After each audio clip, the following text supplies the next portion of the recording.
ایک تو آپ کو مغالطہ یہ ہے کہ قرآن مجید میں تصویر کشی کو حرام قرار دیا گیا ہے۔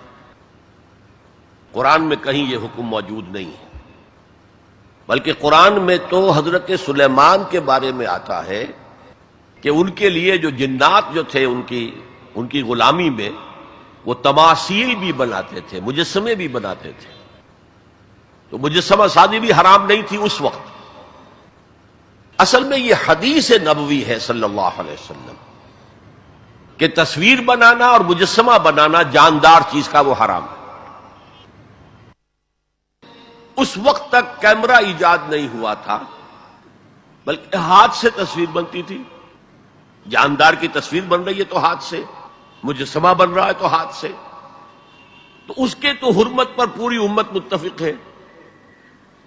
لیکن جب کیمرہ ایجاد ہو گیا تو ایک نئی چیز آ گئی نا، اس میں اختلاف ہو گیا۔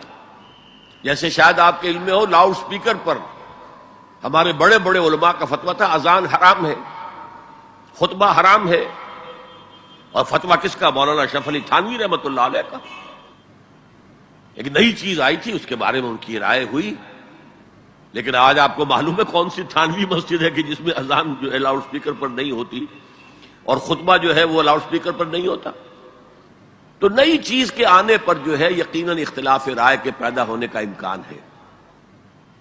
عالم عرب کے تمام علماء کا تقریباً اس پر اتفاق ہوا کہ چونکہ اس میں ہاتھ کا کوئی عمل نہیں ہے، یہ عکس ہے، یہ جائز ہے، علی الاطلاق جائز۔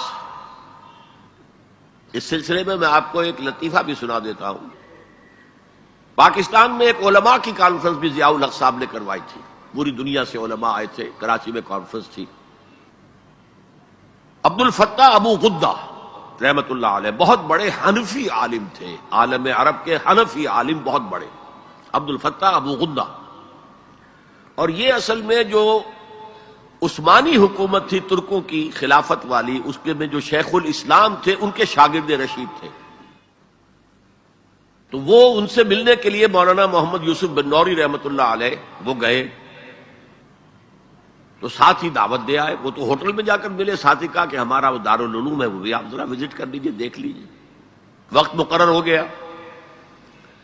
اب مولانا نے بھی اپنے کچھ لوگوں کو بلا لیا، جن میں ان کے داماد مولانا محمد تحسین، ان کے بڑے داماد، سب سے بڑی بیٹی ان کے گھر میں تھی، وہ بھی تھے۔ انہوں نے یہ واقعہ مجھے سنایا ہے، یعنی یہ نہ سمجھیے کہ یہ کہیں ادھر ادھر سے سنا ہوا بات ہے، ایک ایسا شخص بیان کرتا ہے جو اس میں موجود تھا، اور جو مولانا بن نوری کا اتنا قریبی رشتہ دار تھا، ان کا داماد،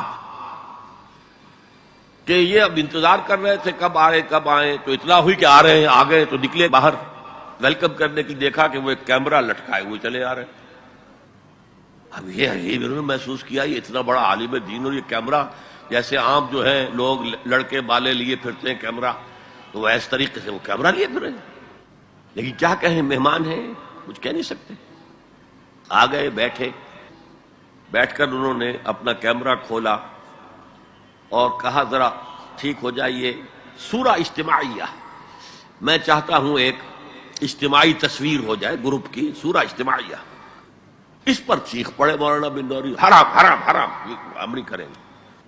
انہوں نے کیمرہ تو بند کیا، لائیے دلیل، حرام ہونے کی دلیل کیا ہے؟